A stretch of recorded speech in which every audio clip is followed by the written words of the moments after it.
अस्सलाम वालेकुम। आज की वीडियो में हम करेंगे एक्सरसाइज 5A। ये है जी mathematics book 1 D1 7th edition junior edition आया उसी एक्सरसाइज है ये, और इसका हम करेंगे जी क्वेश्चन नंबर 9 करेंगे। इससे पहले के जो क्वेश्चन है पहले करवा चुकी हूँ, उसका लिंक मैं डिस्क्रिप्शन में दे दूँगी, आप वहाँ से देख लीजिएगा। और जो मेरा सेकंड चैनल है उसका लिंक भी डिस्क्रिप्शन में है, उसको भी सब्सक्राइब कर दीजिएगा। और स्टार्ट करते हैं जी एक्सरसाइज 5A का क्वेश्चन नंबर 9।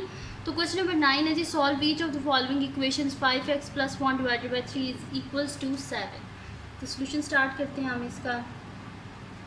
तो हमारे पास है जी कि 5x + 1 divided by 3 is equals to 7, ये हमारे पास ठीक है जी।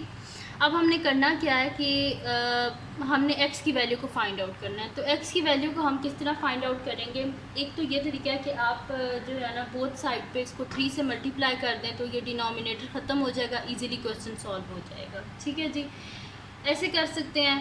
या फिर आप इस तरह कर सकते हैं कि जिसके डिनोमिनेटर में हमारे पास कुछ भी नहीं होता, उसके डिनोमिनेटर में हमारे पास क्या होता है, 1 होता है, इसको क्रॉस मल्टीप्लाई कर दें ऐसे।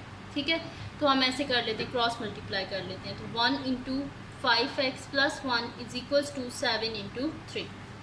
तो 5x + 1 इज इक्वल्स टू 7 3 ज़ा 21। हमें चाहिए x का आंसर, साथ में ये 1 नहीं चाहिए, तो बोथ साइड से हम क्या कर देंगे, 1 को माइनस कर देंगे। तो ये दोनों cancel out. 5x is equals to हमारे पास क्या हो जाएगा, 20। हमें x का आंसर चाहिए, साथ में 5 नहीं चाहिए, बोथ साइड पे 5 से डिवाइड कर देंगे। 5 और 5 cancel out, x is equals to 5 4 ज़ा 20। तो x का आंसर हमारे पास क्या आ गया, 4। अब करते हैं हम इसका नेक्स्ट पार्ट, जो कि हमारे पास है जी इसका b पार्ट। तो b पार्ट है जी हमारे पास के 2x -3 divided by 4 is equals to x -3 divided by 3। तो इसका सोल्यूशन स्टार्ट करते हैं हम। हमारे पास है जी 2x -3 divided by 4 is equals to x -3 divided by 3। हम क्या कर लेते हैं, इसको क्रॉस मल्टीप्लाई कर लेते हैं, यानी कि 3 into 2x -3 is equals to 4 into x -3। 3 2 ज़ा 6x प्लस माइनस माइनस 3 3 ज़ा 9 इज़ इक्वल्स टू 4x - 4 3 ज़ा 12। अब x वाली वैल्यूज़ को अलग कर लेते हैं, कांस्टेंट को अलग कर लेते हैं। तो 6x -9 - 4x is equals to 4x - 12 - 4x। ये 4x और 4x कैंसिल आउट हो गए। 6x - 4x क्या हो जाएगा, 2x - 9 इज़ इक्वल्स टू -12। हमें x आंसर चाहिए, साथ में -9 नहीं चाहिए, हम बोथ साइड पे क्या कर देंगे, +9 कर देंगे। ठीक है जी, तो ये दोनों cancel out. 2x is equals to +-12 में से 9 के पीछे कितने बचते हैं, 3 और -3 आ जाएगा। ठीक है जी, अब हमें क्या चाहिए, x का आंसर चाहिए, साथ में 2 नहीं चाहिए, हम बोथ साइड पे 2 से डिवाइड कर देंगे। 2 और 2 cancel out. x is equals to 3/2 है, डिवाइड कर लेते हैं। 2 1 ज़ा 2, पीछे बचे 1, तो माइनस हमारे पास आंसर क्या आ जाएगा, 1 होल 1/2। ठीक है, तो ये आ गया हमारे पास x का आंसर। ठीक है जी, और यहाँ पे हमारे पास इसका b पार्ट जो है वो भी सॉल्व हो गया। अब हम चलते हैं इसके नेक्स्ट शीट लेते हैं, और उस पर हम इसका करते हैं नेक्स्ट पार्ट, जो कि हमारे पास है जी इसका c पार्ट। तो नेक्स्ट शीट आ गई हमारे पास, इस पर हम कर लेते हैं c पार्ट। तो c पार्ट है जी हमारे पास कि 3x - 1 divided by 5 is equals to x - 1 divided by 3। इसका हम सोल्यूशन स्टार्ट करते हैं। हमारे पास है जी 3x - 1 divided by 5 is equals to x - 1 divided by 3। Same वैसे करेंगे, क्रॉस मल्टीप्लाई कर लेंगे। तो 3 into 3x - 1 is equals to 5 into x - 1। 3 3 ज़ा 9x plus minus minus 3 into 1 3 हो जाएगा, 5x - 5। अब हमें क्या चाहिए, x का आंसर चाहिए, तो हम क्या करेंगे, सबसे पहले कर लेते हैं बोथ साइड से -5 कर लेते हैं, यहाँ से इस x को ख़त्म कर देते हैं। 9x - 3 - 5x is equals to 5x - 5 - 5x। ये दोनों होके आपस में कैंसिल आउट। 9x - 5x क्या हो जाएगा, 4x - 3 इज़ इक्वल्स टू -5। अब हमें x का आंसर चाहिए, साथ ही -3 नहीं चाहिए, तो हम बोथ साइड पे क्या कर देंगे, +3 कर देंगे। तो ये 3 और 3 cancel out. 4x is equals to हमारे पास क्या आ जाएगा, +-5 में से 3 गए 2, बड़ी वैल्यू के साथ माइनस है, जैसे माइनस आ गया। अब हमें x का आंसर चाहिए, साथ में 4 नहीं चाहिए, तो हम क्या करेंगे, बोथ साइड पे 4 से डिवाइड कर देंगे। तो 4 और 4 cancel out, x is equals to 2 1 ज़ा 2 2 2 ज़ा 4 -1/2।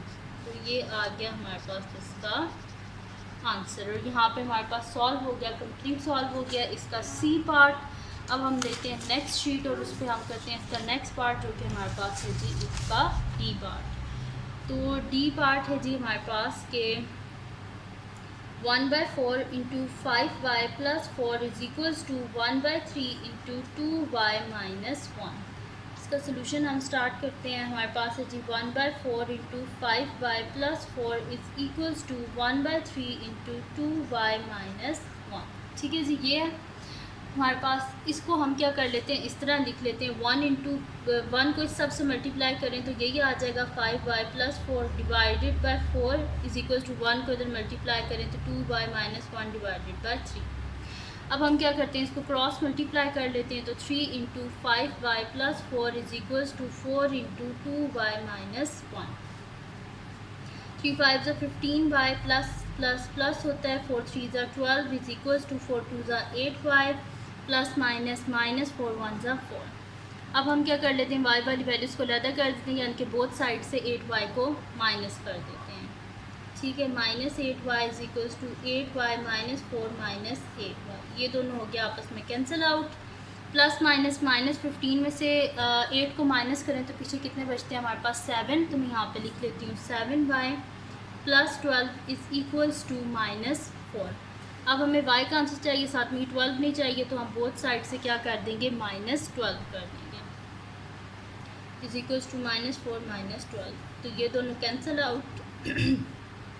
7y is equals to minus minus plus 12 में 4 को ऐड करें तो क्या होता है 16 होता है और माइनस 16। अब हमें y का आंसर चाहिए, साथ में 7 नहीं चाहिए, तो बोथ साइड पे 7 से डिवाइड कर देंगे।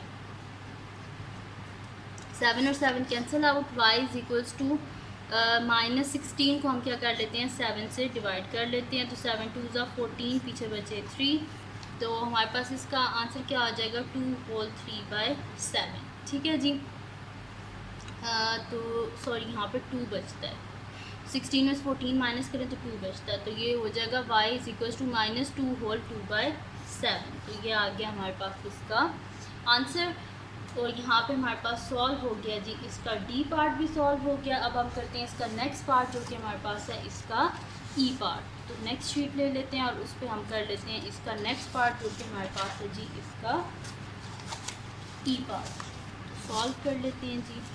तो यहाँ पे लिख लेती हूँ ई पार्ट है मेरे पास के 2y minus 1 divided by 5 is equals to is equal to minus y plus 3 divided by 7 equals to 0। ठीक है जी, ये है मेरे पास। तो इसका सोल्यूशन हम स्टार्ट करते हैं। मेरे पास जी 2y minus 1 divided by 5 minus y plus 3 divided by 7 equals to 0। अब इसका एक ये भी तरीका है कि इस पूरी टर्म को आप इधर ले जाएं और क्रॉस मल्टीप्लाई कर दें। आप ऐसे भी कर सकते हैं या फिर आप ऐसे भी कर सकते हैं कि 5 7 से क्या होता है हमारे पास 35 होता है, पूरी इक्वेशन को 35 से मल्टीप्लाई कर दें, ऐसे भी आप कर सकते हैं।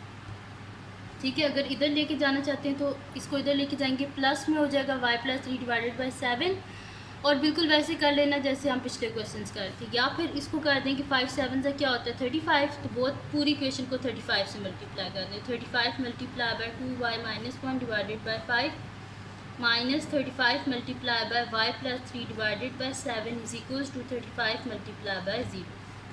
अब 5 1 से 5 5 7 से 35, 7 1 से 5 7 5 से 35, 7 into 2y minus 1 minus 5 into y plus 3 is equals to 35 into 0 0, 7 2 ज़ा 14y माइनस 7 1 से 7 is equals to is equal to ये माइनस है, minus 5 into y 5y minus plus minus 5 3 ज़ा 15 इक्वल्स टू 0। अब 14y minus 5y minus 7 minus 15 equals to 0। y वाली values को अलग किया, कॉन्स्टेंट्स को अलग किया, तो 14 माइनस 5 हमारे पास क्या हो जाएगा 9 हो जाएगा। तो मैं इसको यहाँ पे लिख देती हूँ 9y, और यहाँ पे मेरे पास क्या है माइनस 7 माइनस 15, तो माइनस 22 इक्वल्स टू 0। अब हम क्या कर देते हैं बोथ साइड पे प्लस 22 कर देते हैं ताकि यहाँ से ये 22 ख़त्म हो जाए। तो ये हमारे पास दोनों कैंसिल आउट हो गए। 9y is equals to 0 plus 22 क्या हो जाएगा 22। y का आंसर चाहिए, साथ में 9 नहीं चाहिए, बोथ साइड पे 9 से डिवाइड कर देते हैं। तो y इज इक्वल्स टू 22/9 है, इसको हमें क्या करना पड़ेगा, डिवाइड करना पड़ेगा। तो यहाँ पे हम कर लेते हैं। 9 2 हमारे पास हो जाएगा 18, पीछे यहाँ पे हमारे पास क्या बचा 4, तो आंसर क्या आ जाएगा हमारे पास 2 होल 4/9। ठीक है जी, तो ये आ गया हमारे पास y का आंसर और यहाँ पे हमारे पास इसका ई पार्ट कंप्लीट सॉल्व हो। अब लेते हैं नेक्स्ट शीट और उस पर हम कर लेते हैं इसका नेक्स्ट पार्ट जो कि हमारे पास है इसका लास्ट पार्ट, और वो है जो हमारे पास इसका एफ पार्ट। तो एफ पार्ट है जी हमारे पास कि 2y plus 3 divided by 4 plus y minus 5 divided by 6 is equals to 0। ये हमारे पास इसका हम सोल्यूशन स्टार्ट करते हैं। हमारे पास है जी 2y plus 3 divided by 4 plus y minus 5 divided by 6 is equals to 0। अब इसको भी हम वैसे ही करेंगे कि हम बोथ साइड पे जो है ना ऐसे नंबर से मल्टीप्लाई करेंगे जो इन दोनों के टेबल में आता हो, यानी कि 4 के टेबल में भी 6 के टेबल में भी। तो जो 24 है वो 4 के टेबल में भी आता है और 6 के टेबल में भी, तो हम इसे 24 से मल्टीप्लाई कर देते हैं। तो 24 multiply by 2y plus 3 divided by 4 plus 24 multiply by y minus 5 divided by 6 is equals to 24 multiply by 0। 4 1 ज़ा 4, 4 6 ज़ा 24, 6 1 ज़ा 6, 6 4 ज़ा 24। तो 6 into 2y plus 3 is plus हमारे पास के दरम्यान प्लस का साइन है, plus 4 into y minus 5 is equals to 0। अब यहाँ पे हो जाएगा 6 2 ज़ा 12y प्लस 6 3 ज़ा 18 plus 4y plus minus minus 4 5 ज़ा 20 equals to 0। 12y plus 4y plus 18 minus 20 equals to 0। Plus plus plus होता है, 12 प्लस 4 क्या हो जाएगा 16y प्लस माइनस माइनस 20 में से 18 को माइनस करें तो 2 आता है, बड़ी वैल्यू के साथ माइनस है, जैसे -2 इक्वल्स टू 0। अब हमें y का आंसर चाहिए, साथ में -2 नहीं चाहिए, तो हम बोथ साइड पे क्या कर देंगे +2 कर देंगे। ये दोनों cancel out, 16y is equals to 0 plus 2 क्या हो जाएगा 2 हो जाएगा। हमें चाहिए y का आंसर, साथ में ये जो है ना हमें 16 नहीं चाहिए, बोथ साइड पे 16 से हम डिवाइड कर देंगे। 16 और 16 cancel out, y is equals to 1 ज़ा 2 2 8 ज़ा 16, y इज इक्वल्स टू 1/8। तो ये आ गया हमारे पास इसका आंसर। तो ये थी जी आज की वीडियो। अगर आपको पसंद आई हो तो इसको लाइक कीजिएगा, मेरे चैनल को सब्सक्राइब कीजिएगा और बेल आइकन को लाजमी प्रेस कर दीजिएगा ताकि आपको न्यू आने वाली वीडियोस के बारे में पता चल सके। और अपने फ्रेंड्स के साथ इस वीडियो को शेयर कीजिएगा, उनके बोलेगा सब्सक्राइब कर दें और अपनी दुआ में लाजमी याद रखिएगा। अल्लाह हाफ़िज़।